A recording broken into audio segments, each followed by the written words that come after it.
Oke, standby, kamera ready, sound ready, 3, 2, 1, action. One is the loneliest number that you'll ever do. Two can be as bad as one. It's the loneliest number since the number one. One is the loneliest number that you'll ever do. Assalamualaikum warahmatullahi wabarakatuh. Waalaikumsalam warahmatullahi wabarakatuh. Selamat sore saudara-saudara. Selamat sore. Pada kesempatan sore ini kita akan berbicara soal rancangan undang-undang TNI. Judulnya terlihat sangat serius, namun banyak mengundang pertanyaan. Apakah ini bentuk adaptasi terhadap ancaman modern atau justru akan membuka kembali pintu kekuasaan militer di ruang sipil? Namun ingat, kita sudah pernah hidup di masa di mana tentara tak hanya memegang senjata, tetapi juga kantor bupati dan kampus. Pertanyaannya, mau kemana kita sekarang? Saya berikan kesempatan pertama kepada Pak Farhan. Silahkan, Pak. Terima kasih. Dalam pasal 30 ayat 3 UUD 1945 disebutkan bahwa TNI bertugas untuk menjaga kedaulatan dan keutuhan negara. Tetapi ancaman hari ini tidak lagi konvensional. Ada perang cyber, gangguan disinformasi, sampai separatisme digital. RUU ini bukan soal kekuasaan, ini soal efektivitas. TNI harus punya pijakan hukum yang jelas untuk bertindak cepat dalam operasi militer selain perang atau OMSP. Pak Najra, saya lihat tadi Anda menyimak dengan tajam. Sejak tadi, apakah Anda setuju? Nah, tentu saya tidak setuju, Bu Moderator, bahwasanya pada TAP MPR nomor 7 tahun 2000 di situ sudah jelas sekali dan tegas bahwasanya TNI itu harus dipisahkan dalam ranah sipil. Justru dengan adanya rancangan undang-undang ini akan memicu bangkitnya dui fungsi ABRI, dan seperti yang kita ketahui bersama bahwasanya dui fungsi ABRI ini memberikan dampak buruk kepada negara kita dan memberikan mimpi ataupun historical yang buruk bagi bangsa kita. Dan tentu saya sangat tidak setuju dengan adanya rancangan undang-undang ini. Gitu.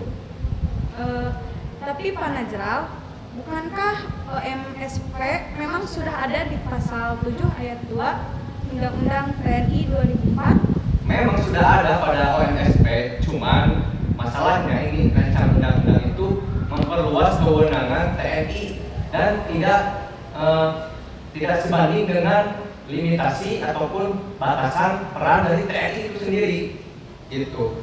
Dan DPR tidak ada sama sekali ketegasan untuk membatasi peran TNI di ranah sipil ini, dan tentu ini sangat membahayakan sekali bagi masyarakat dan masyarakat sipil. Itu tidak sesuai sekali, dan hitungannya ini membuat sebuah celah otoritarisme, dan ini saya sangat tidak setuju sekali. Bagaimana Pak Rofik pendapat Jadi gini, Anda? Pak Najral, saya harus luruskan, justru rincian undang-undang ini mempertegas mana yang boleh dan tidak. Pasal 47 ayat 2 menyatakan undang-undang Tentara Negara Indonesia saat ini sudah membolehkan prajurit aktif mengisi jabatan sipil tertentu atas izin presiden. Revisi ini hanya menjabarkan lebih rinci seperti Badan Penanggulangan Bencana, Basarnas atau Kemenko Polhukam. Kita bicara fungsi darurat, bukan bicara fungsi politik. Bagaimana pendapat Pak Salib? Pak Rofi, jangan reduks masalah ini. Dalam UU nomor 3 tahun 2002 tentang pertahanan, pasal 3 jelas menyatakan bahwa sistem pertahanan Indonesia itu bersifat sementara dan berada di bawah kendali otoritas sipil. RUU ini kabur dalam kontrol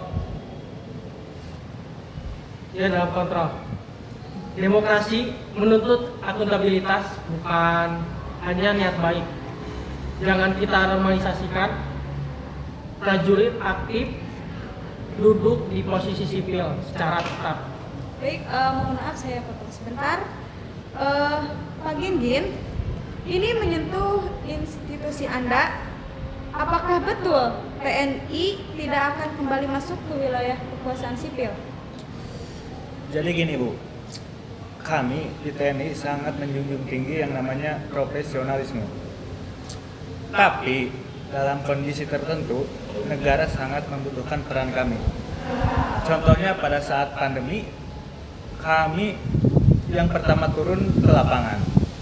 Dan dalam UU TNI pasal 7 ayat 2, kami diperbolehkan untuk melakukan OMSP dan itu tidak dilarang sama sekali. Dan di sini kami hanya ingin mengetahui kejelasan hukum supaya tidak ada kesalahpahaman. Baik, bagaimana pendapat Mbak Gempira?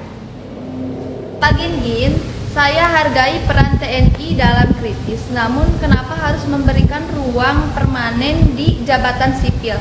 Kenapa tidak dalam bentuk satgas atau sumbangan sementara? Karena reformasi bukan anti TNI, tetapi sebagai pro pembatas kekuasaan. Kita janganlah mengulang cara lama untuk mengaburkan batas sipil dan militer. Karena masyarakat sipil sudah trauma, maka janganlah kita ulang kembali. Baik, mungkin diskusi sore ini dicukupkan sekian. Sepertinya diskusi sore ini semakin menarik. Namun di sini saya tidak akan menyimpulkannya sendiri, tapi saya menitipkan satu pertanyaan kepada semuanya. Apakah kita mau mengorbankan prinsip demokrasi demi kenyamanan sesaat? Sedangkan kita ingin negara ini kuat, tapi negara kuat bukan berarti militer ada di sini.